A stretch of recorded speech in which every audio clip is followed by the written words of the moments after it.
What's going on, everybody? It's your boy, Birdsinthetrap MMA. Okay, today is not going to be a very long video, but it's going to be a video that I feel the need to make, okay? I'm going to be talking about the state of the UFC heavyweight division, okay? And we're going to talk about the rising chads and the declining fat and plotty heavyweights. There's no other way to put it. If you're going to, take offense to this video, if you're going to sit there and tell me, you have no room to speak on the fighters, you don't fight yourself, I would like you to just shut the fuck up and click off the video right now, okay? Because I live a healthy lifestyle, alright? I may not be a UFC fighter, but guess what? You're not either, okay? So who cares? As a sports fan, this is the fun we get to have. We get to poke fun at the guys that deserve to get poked at a little bit, you know what I mean? And I think the UFC heavyweight division needs a little, I don't know if you want to say a pep talk or just a warning, okay? Because this era of heavyweights, guys, it's done, okay? The fat, plotty, older, relying on punching power guys are done, you know what I mean? You know, all these guys are coming off of losses to these guys, okay? Not to Ivasa, but you know what I'm saying. And Curtis Blades isn't even like a fat plotty man, he's just plotty, you know what I mean? And I think he's on his way out because he's fighting Almeida, who's a beast. So I'm just here to say, you know, the lifestyle of, oh, we're heavyweights, let's just get big and just rely on punching power, we'll just train hard. Yeah, that's gonna go away, okay? Athleticism is on the rise in the heavyweight division, okay? The fat and plotty heavyweights, they do not take their career seriously. Okay, Curtis Blades maybe is an outlier. You could replace Curtis Blades with someone like Parker Porter, you know what I mean? But look at Jairzinho, look at Tuivasa. Do these guys look like they're taking their career all that seriously? If you ask me, I'm saying hell no. They don't look disciplined enough to be UFC fighters.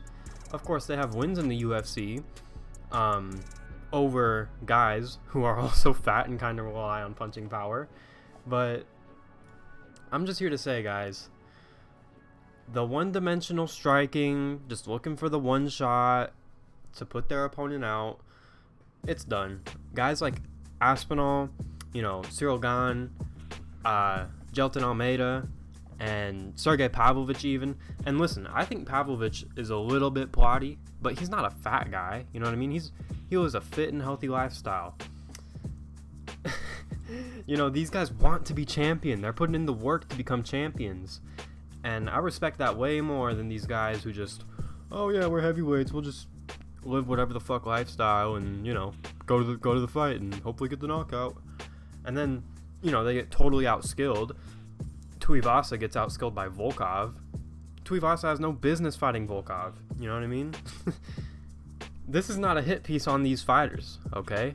At the end of the day, you can live your life however you want. If you think I'm gonna care, I really don't. I'm just here to say, man, I'm tired of seeing these ranked heavyweights and unranked heavyweights they're showing up for a paycheck, guys. Like, they're not taking their career serious, okay? Moving on, what inspired me to make this video? Jake Collier versus Muhammad Usman, okay?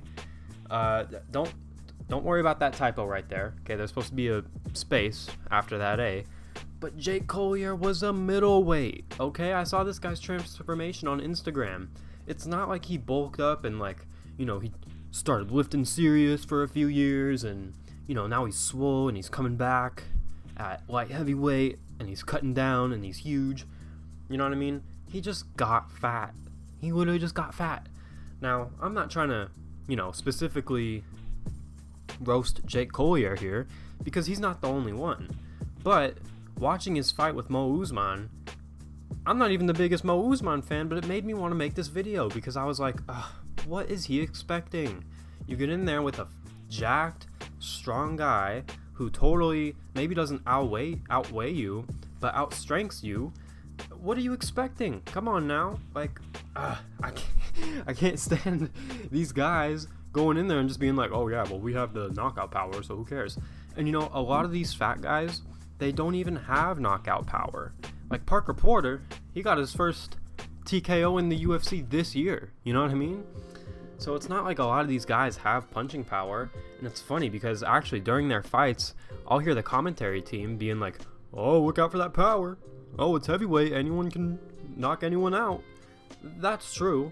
That goes for any fight. You know what I mean? But like a lot of these fat heavyweights, they're not truly packing a punch like that. And if they are, they're not landing it. You know? I feel like that's what's special about Ngannou. You know? He's got the power and the precision. Can Jake Collier get a pretty good score on a punching machine? Yeah, I'm sure he can. But, you know, he can't connect when it matters. He had Mo Usman hurt at a few times, but I just don't think he's quick enough. You know what I mean? Now, the UFC has 42 heavyweights. And I went through on Tapology and looked at everyone's picture and everyone's record. And, you know, a lot of them I recognized. And a lot of them are in the wrong weight division. You know what I mean? And right here, guys, this is the perfect example, okay? Jared Cannonier, you know what I mean? He did something about it. He realized, fuck, I'm a fat and plotty heavyweight. This isn't good. You know, sure, a lot of it was him, but I'm sure some of it was his coaches, you know? I don't know what the coaches are telling these heavyweights. Oh yeah, you know, eat whatever you want in the off season. We'll just train and yeah, man, you'll get the knockout. Like, no, you know what I mean? Jared Cannonier is a perfect example. Look at how much better he looks at middleweight. He's actually swole at middleweight. You know what I mean? Even light heavyweight, he was looking good. And Jared Cannonier is still in title contention. You know what I mean? Sure, he lost his first title shot, but, I mean, he's coming off of 2 wins. It's about to be 3 against Dolidze. He's probably going to get a title shot. You know what I mean? Especially if Strickland stays champion. So, the UFC heavyweight division, y'all got to get your shit together. Okay, listen to me behind my computer screen. Okay, I'm not a UFC fighter, but guess what? I'm jacked and I live a healthy lifestyle. So, I don't have room to speak on the fighting, but I'm not telling you how to fight. I'm telling you, you gotta get it together. And just watching this Collier and Usman fight, it made me want to make this video. Again, if you're some snowflake and you're gonna comment like, hey, you shouldn't be talking about the fighters, they have more courage than you. Yeah, man, shut up, okay? Literally just shut up. These guys need a reality check, and I know none of them are gonna be watching this video, but it's all good, okay? I just wanted to get this rant out there. The Tafa bros get a pass, okay? Those are big Samoan dudes. I feel like they couldn't cut if they wanted to. With that being said, guys, that's been the TED Talk. I hope you enjoyed the rant. Parker Porter, you are not buff. You are not up there looking lean and mean. You know what I mean? Go down the light heavyweight. A lot of you fuckers can go down to middleweight. Shit, bro. I mean, Chris Dawkins. Chris Dawkins isn't in the UFC anymore. I promise you, that guy could make welterweight and be pretty lean at welterweight. You know what I mean? I'm sure he could make lightweight. You know what I mean? Yeah, guys, if you enjoyed the video, if you agree with my rant, drop a like, alright, drop a subscribe. I'm going to keep the consistency going from here on out. Kind of had nothing to talk about, but I have some good video ideas that I'm cooking up. So yeah, be sure to like and subscribe. I'll see y'all in the next one.